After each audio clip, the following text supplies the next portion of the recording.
നമസ്കാരം. എന്തായാലും നമ്മളുടെ നാട്ടിലൊരു ചൊല്ലുണ്ട്, ഒരു പഴഞ്ചൊല്ലുണ്ട്. നായയുടെ വാല് പന്തീരാണ്ട് കൊല്ലം കുഴലിൽ ഇട്ടാലും അത് വളഞ്ഞു തന്നെ ഇരിക്കൂ. അത് ചില കാര്യങ്ങളിൽ അന്വർത്ഥമാണ്.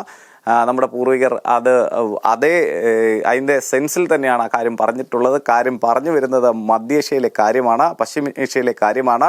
ഇസ്രായേലും പലസ്തീനും അല്ലെങ്കിൽ ഹമാസും തമ്മിലുള്ള ഒരു ഗാസ സമാധാന കരാർ നിരന്തരമായി ഹമാസ് ലംഘിക്കുന്നു എന്ന തരത്തിലേക്കുള്ള വാർത്തകൾ പുറത്തു വരികയാണ്. ഗസയിൽ ഇസ്രായേൽ സൈനിക സാന്നിധ്യം കുറയ്ക്കുമ്പോൾ ഹമാസ് ഭീകരർ വീണ്ടും പിടിമുറുക്കുന്നു ഗസയിൽ എന്നതാണ് ഏറ്റവും പ്രധാനപ്പെട്ട ഒരു കാര്യം. ഈ തരത്തിലുള്ള വാർത്തകളാണ് അന്താരാഷ്ട്ര മാധ്യമങ്ങളിൽ നിന്ന് നമുക്ക് മനസ്സിലാക്കാൻ സാധിക്കുന്നത്. പലസ്തീൻകാരെ അതിക്രൂരമായ രീതിയിൽ ഹമാസ് തീവ്രവാദികൾ കൈകാര്യം ചെയ്യുന്നു എന്ന വിവരങ്ങളാണ് പുറത്തു വരുന്നത്. ഇതിൻ്റെ ഭീകരമായ ദൃശ്യങ്ങൾ ദേശീയ മാധ്യമങ്ങൾ, അന്തർദേശീയ മാധ്യമങ്ങളൊക്കെ തന്നെയും റിപ്പോർട്ട് ചെയ്യുന്നുണ്ട്. പല പലസ്തീൻകാരുടെയും കാലുകൾ ഇരുമ്പ് ദണ്ടുകൾ കൊണ്ട് ഒടിച്ചതായും കാൽമുട്ടുകൊണ്ട് ആളുകളെ ചവിട്ടി മെതിക്കുന്നതുമൊക്കെ ഇത്തരം വീഡിയോകളിൽ കാണാം.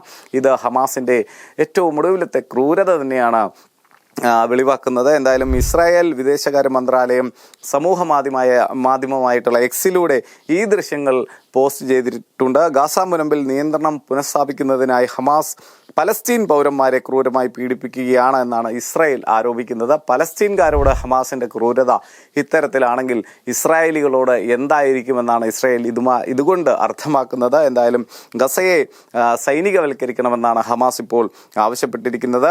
മുഖം മൂടി ധരിച്ച ഹമാസ് തീവ്രവാദികൾ 2 പുരുഷന്മാരെ നിലത്തുകൂടി വലിച്ചിഴിച്ച ശേഷം ക്രൂരമായി മർദ്ദിക്കുന്നതൊക്കെ തന്നെയും ഈ ദൃശ്യങ്ങളിൽ കാണാം. മർദ്ദനത്തിൽ നിന്ന് സ്വയം രക്ഷിക്കാൻ അവർ മുഖത്തിന് മുന്നിൽ കൈകൾ നീട്ടി വേദനയോടെ നിലവിളിക്കുന്നതും കാണാം. ഇതിനു പിന്നാലെ ഒരു സംഘം ആളുകൾ മർദ്ദനം ഏറ്റവർക്ക് ചുറ്റും കൂടി നിന്ന് അവർക്ക് നേരെ തോക്ക് ചൂണ്ടുന്നതും ആ ദൃശ്യങ്ങളിൽ കാണാം.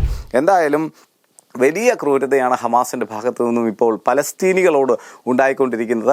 പലസ്തീൻ്റെ വിമോചനത്തിന് വേണ്ടി ആയുധമെടുത്ത ആളുകളാണ് തങ്ങൾ, പലസ്തീൻ ജനതയെ സംരക്ഷിക്കുന്ന ആളുകളാണ് തങ്ങൾ എന്നൊക്കെ പറയുന്ന ഹമാസ് എന്ന തീവ്രവാദ സംഘടനയുടെ കൊടും ക്രൂരതയാണ് ഇത്തരത്തിലുള്ള ദൃശ്യങ്ങളിലൂടെ നമുക്ക് വ്യക്തമാകുന്നത്. എന്തായാലും ഹമാസിനെ വെള്ളപൂശാൻ പലസ്തീനികളുടെ പേര് പറഞ്ഞ് ഇറങ്ങിത്തിരിക്കുന്ന ഇവിടുത്തെ ബുജികളൊക്കെ മനസ്സിലാക്കുക, ഹമാസ് എന്നും ഹമാസ് തന്നെയായിരിക്കും. ഇസ്രായേലിൻ്റെ സൈനിക സാന്നിധ്യം അവിടെ കുറയ്ക്കപ്പെട്ടതോടുകൂടി ഗസയിലെ പലസ്തീനികൾക്ക് മേൽ കാട് കയറുകയാണ്.